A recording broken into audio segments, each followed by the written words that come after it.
Hey, what's going on, guys? We're back at the shop. We didn't want to skip a full week of videos, so we're here. We're gonna do a nice, fun farewell burnout for you guys with a cool car that Matt's been working on forever, but we're not gonna tell you what it is. We do have a cool project car. Matt's gonna go over that, and we might have to skip the next couple weeks just because we haven't moved anything. But I'll let Matt go over the project car here. Yeah, so I've been working on the shop for a few years, but bought a house that has its own shop and I won't have to rent anymore. So this is my 2000 Mustang. We're gonna engine swap it. It won't be an LS, and we're gonna turbo it and do a standalone for it.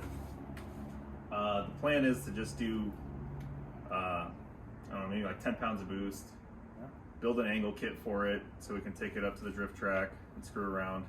And parts for these are a dime a dozen, so it'll be a nice budget build that's repairable and reliable.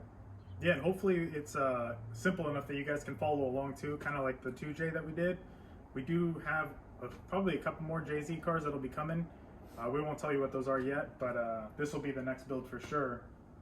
And yeah, so we'll have some footage of building this car, but after this week, I think that'll be the last time we actually work in this shop. Yeah. So we're just gonna do one last burnout in the parking lot and farewell burnout. Yeah, then we'll have to break in the new shop at some point. Yeah. Cool. Well, we hope you guys enjoyed the video, and we'll see you on the next one.